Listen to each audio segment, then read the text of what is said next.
আরে বড় খোকা যে এই দেখটা কি আনছে খোল খোল খোল খোল খোল খোল খোল আরে নিচে নামাও না, নিচে নামাই দেখো না। খোল না খোল খোল আরে খোলো ভালো করে। ভাইজান আমার জন্য যে স্বর্ণের নেকলেস আনতে বলছিলাম আনছো? হ্যাঁ আব্বা তুমি ছোট ভাইয়ের বিয়া ঠিক করছো আর এখন আমারে কল দিছো। তুমি মায়া দেখতে যাওয়ার আগে তো তুমি আমার একবার কইতে পারতা। সবুজ হঠাৎ করে বিয়ে সম্বন্ধ আসলো, আমরা গিয়ে দেখলাম পছন্দ হয়ে গেল। আত্মীয় স্বজন সবাইকে দাওয়াত দেওয়া শেষ। শোন তুই তাড়াতাড়ি 2 লাখ টাকা পাঠাই দে, না হলে কিন্তু আমার এলাকায় মান সম্মান কিচ্ছু থাকবে না।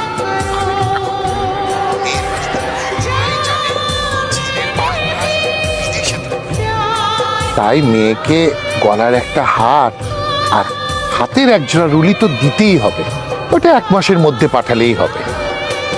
ও আব্বা তুমি ঠিকই কইছো, তোমার পোলা বিদেশে থাকে, 5-6 ভরি সোনা তোমার পোলার বিয়াতে যদি না দিই তাহলে তো তোমার মান সম্মান থাকবো না।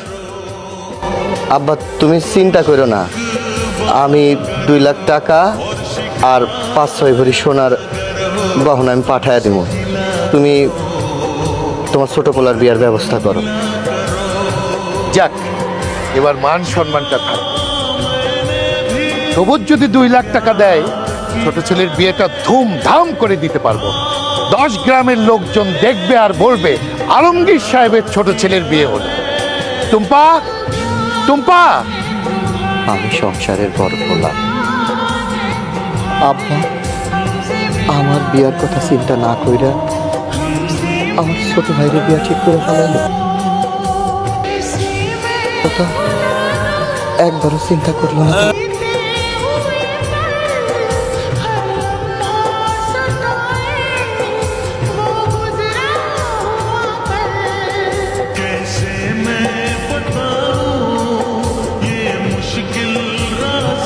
কিরে সবুজ, ডিউটি থেকে আইলি মন খারাপ করে বসে রইলি কেন? কোনো সমস্যা হয়েছে? না কাকা, ডিউটিতে কোনো সমস্যা হয়নি। আব্বাই ফোন দিছিল, কইল ছোট ভাইয়ের নাকি বিয়া ঠিক করছে। ছোট ভাইয়ের বিয়ে ঠিক করছে, এটা তো খুশির খবর। মন খারাপ করার কি আছে?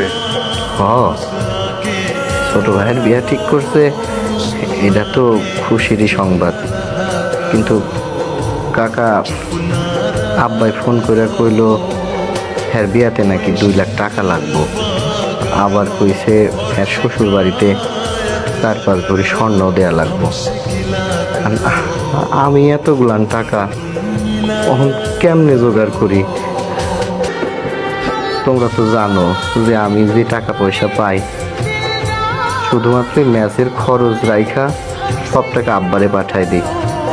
এখন এই মুহূর্তে 2 লাখ টাকা 4-5 ভরি স্বর্ণ কই পামু কম তো? আরে টাকা নিয়ে তুই এত টেনশন করিস কেন?